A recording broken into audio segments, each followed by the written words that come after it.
I hope आपको physics option की important characteristic समझ आ गई होंगी। चलिए अब शुरू करते हैं CV5। यहाँ हम पढ़ेंगे characteristics of chemisorption. First characteristics है हाई स्पेसिफिसिटी। इसका मीनिंग यह है कि केमिज ऑप्शन के लिए एडजॉर्बेंट एंड एडजॉर्बेट के बीच में कोई स्पेसिफिक स्ट्रॉन्ग अट्रैक्शन होना चाहिए। जो एडजॉर्बेंट के साथ स्पेसिफिक स्ट्रॉन्ग अट्रैक्शन शो करते हैं उनका एडजॉर्प्शन ज़्यादा होता है। यहाँ एक एडजॉर्बेंट और कुछ डिफरेंट गैसेस मॉलिक्यूल्स लिए गए हैं। यह देखा गया कि इन गैसेस मॉलिक्यूल्स में से ओनली कुछ मॉलिक्यूल्स ही एडजॉर्बेंट के साथ अट्रैक्शन शो करते हैं। जो गैसेस मॉलिक्यूल्स एडजॉर्बेंट के साथ स्ट्रॉन्ग केमिकल अट्रैक्शन शो करते हैं ओनली उन्हीं का एडजॉर्प्शन होता है। नेक्स्ट कैरेक्टरिस्टिक्स है irreversibility of केमिज option.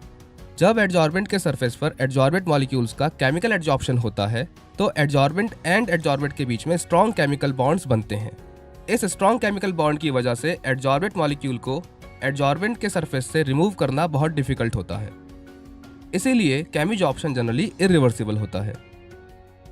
Next characteristics है चेंज विद प्रेशर। हम ये ऑलरेडी पढ़ चुके हैं कि फिजिक्स ऑप्शन प्रेशर के साथ कैसे चेंज होता है। केमिज ऑप्शन भी प्रेशर के साथ चेंज होता है। फिजिक्स ऑप्शन की तरह ही केमिज ऑप्शन के लिए भी हाई प्रेशर फेवरेबल होता है। इसका मीनिंग ये है कि प्रेशर बढ़ने पर केमिज ऑप्शन भी बढ़ता है और प्रेशर डिक्रीज करने पर केमिज ऑप्शन डिक्रीज हो जाता है। चलिए शुरू करते हैं केमिज ऑप्शन की next characteristic change with temperature.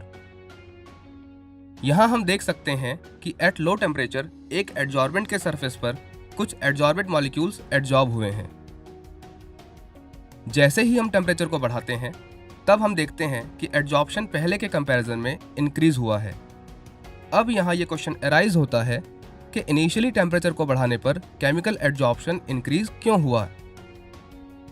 हम सब जानते हैं कि केमिज ऑप्शन में एडजॉर्बेंट एंड एडजॉर्बेट के बीच में केमिकल बॉन्ड्स फॉर्म होते हैं और केमिकल बॉन्ड बनाने के लिए मॉलिक्यूल्स के पास एक सफिशिएंट अमाउंट ऑफ एनर्जी का होना जरूरी होता है।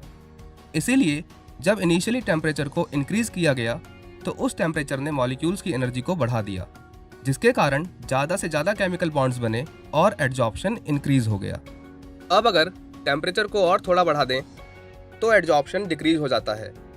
यहाँ अगेन एक क्वेश्चन राइज होता है कि जब इनिशियली टेम्परेचर को इंक्रीज करने पर एडजॉर्प्शन इंक्रीज हुआ था तो अब टेम्परेचर इंक्रीज करने पर एडजॉर्प्शन डिक्रीज क्यों हो गया। ये हम ऑलरेडी पढ़ चुके हैं कि एडजॉर्प्शन एक एक्सोथर्मिक प्रोसेस होता है। इसलिए जब हम टेम्परेचर को एक स्पेसिफिक पॉइंट से ज़्यादा कर देते हैं तो ये कंडीशन एडजॉर्प्शन के लिए अनफेवरेबल हो जाती है, क्योंकि एक्सेस अमाउंट ऑफ हीट की वजह से केमिकल बॉन्ड्स टूटने लगते हैं और एडजॉर्प्शन डिक्रीज हो जाता है। हम केमिकल एडजॉर्प्शन पर टेम्परेचर के इफेक्ट को समझ चुके हैं। चलिए अब इसका ग्राफिकल रिप्रेजेंटेशन देख लेते हैं। अब हम समझेंगे कि केमिकल एडजॉर्प्शन के लिए amount of gas adsorb and temperature के बीच कर्व कैसा आता है। ये कर्व पहले इंक्रीज होगा और after a certain temperature decrease होगा। Initially at low temperature a certain amount of adsorbate adsorbed हुआ है। टेम्परेचर कंटिन्यूअसली इंक्रीज करने पर गैसेस मॉलिक्यूल्स को एडजॉर्बेंट के साथ केमिकल बॉन्ड बनाने के लिए एनर्जी मिलती है और एडजॉर्प्शन इंक्रीज होता है। एक सफिशिएंट टेम्परेचर पर एडजॉर्प्शन मैक्सिमम होता है। अब अगर सिस्टम को और टेम्परेचर प्रोवाइड किया जाए तो एक्सोथर्मिक नेचर होने के कारण और गैसेस मॉलिक्यूल्स की काइनेटिक एनर्जी इंक्रीज होने के कारण एडजॉर्बेंट एंड एडजॉर्बेट के केमिकल बॉन्ड्स ब्रेक होने लगते हैं, जिससे एडजॉर्प्शन डिक्रीज हो जाता है। चलिए अब एक कॉन्सेप्ट टेस्ट करते हैं। इस क्वेश्चन में पूछा गया है कि टेम्परेचर केमिकल एडजॉर्प्शन को कैसे चेंज करता है। अब आप सभी इस वीडियो को 1 मिनट के लिए पॉज कर लीजिए और इस क्वेश्चन को सॉल्व करने की कोशिश कीजिए। आई होप आपने इस क्वेश्चन को सॉल्व कर लिया होगा। चलिए अब इस क्वेश्चन का सॉल्यूशन देख लेते हैं। अगर हम टेम्परेचर के साथ अमाउंट ऑफ गैस एडजॉर्ब को मेजर करें तो हम देखते हैं कि इनिशियली टेम्परेचर बढ़ाने पर एडजॉर्प्शन इंक्रीज होता है, क्योंकि टेम्परेचर से गैसेस मॉलिक्यूल्स को केमिकल बॉन्ड बनाने के लिए एक्टिवेशन एनर्जी मिलती है। बट एक स्पेसिफिक टेम्परेचर के बाद और टेम्परेचर इंक्रीज करें तो सिस्टम में हीट एक्सेस हो जाती है और ये excess amount of heat adsorbent and adsorbent के बीच के केमिकल बॉन्ड को ब्रेक करने लगती है, जिसके कारण एडजॉर्प्शन डिक्रीज होने लगता है। नेक्स्ट कैरेक्टरिस्टिक्स है एंथैल्पी ऑफ एडजॉर्प्शन। ये हम सब ऑलरेडी पढ़ चुके हैं कि केमिजॉर्प्शन में एडजॉर्बेंट और एडजॉर्बेंट के बीच में स्ट्रॉन्ग केमिकल बॉन्ड्स फॉर्म होते हैं, और जब भी स्ट्रॉन्ग केमिकल बॉन्ड्स फॉर्म होते हैं तो वहाँ पर रिलीज होने वाली एनर्जी की वैल्यू बहुत हाई होती है। यहाँ पर यह वैल्यू 80 से लेकर के 240 किलो जूल मोल इनवर्स तक हो सकती है। तो हम कह सकते हैं कि फिजिजॉर्प्शन के कंपैरिजन में केमिजॉर्प्शन में एनर्जी ज़्यादा रिलीज होती है। नेक्स्ट कैरेक्टरिस्टिक्स है सरफेस एरिया ऑफ एडजॉर्बेंट। हम ऑलरेडी पढ़ चुके हैं कि एडजॉर्बेंट का सरफेस एरिया इंक्रीज करने पर एडजॉर्प्शन भी इंक्रीज होता है। यह इफेक्ट फिजिजॉर्प्शन एंड केमिजॉर्प्शन दोनों के लिए सिमिलर होता है। इसका मीनिंग यह है कि एडजॉर्बेंट का सरफेस एरिया इंक्रीज करने पर केमिकल एडजॉर्प्शन भी इंक्रीज होता है। चलिए देखते हैं नेक्स्ट कैरेक्टरिस्टिक, एक्टिवेशन एनर्जी। हम जानते हैं कि केमिजॉर्प्शन में एडजॉर्बेंट एंड एडजॉर्बेंट के बीच में स्ट्रॉन्ग केमिकल बॉन्ड्स बनते हैं। इन स्ट्रॉन्ग केमिकल बॉन्ड्स फॉर्मेशन के लिए हाई एक्टिवेशन एनर्जी की नीड होती है।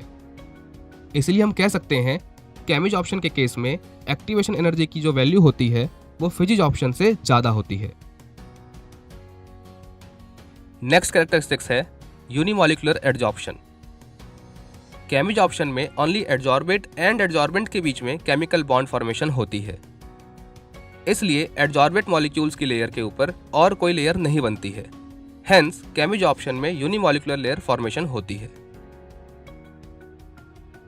चलिए अब एक कॉन्सेप्ट टेस्ट कर लेते हैं। इस क्वेश्चन में पूछा गया है कि फिजिजॉर्प्शन एंड केमिजॉर्प्शन के बीच में मेजर डिफरेंसेस क्या हैं। अब आप इस वीडियो को 2 मिनट के लिए पॉज कीजिए और इस क्वेश्चन को सॉल्व करने की कोशिश कीजिए। आई होप आप इस क्वेश्चन को सॉल्व कर चुके होंगे। चलिए अब इस क्वेश्चन का सॉल्यूशन देख लेते हैं। इस टेबल में आप फिजिजॉर्प्शन एंड केमिजॉर्प्शन को आराम से कंपेयर कर सकते हैं। चलिए एक और कॉन्सेप्ट टेस्ट करते हैं। इस क्वेश्चन में पूछा गया है कि वो कौन से मेजर फैक्टर्स हैं जो एडजॉर्प्शन को प्रभावित करते हैं। अब आप इस वीडियो को 1 मिनट के लिए पॉज कीजिए और इस क्वेश्चन को सॉल्व करने की कोशिश कीजिए।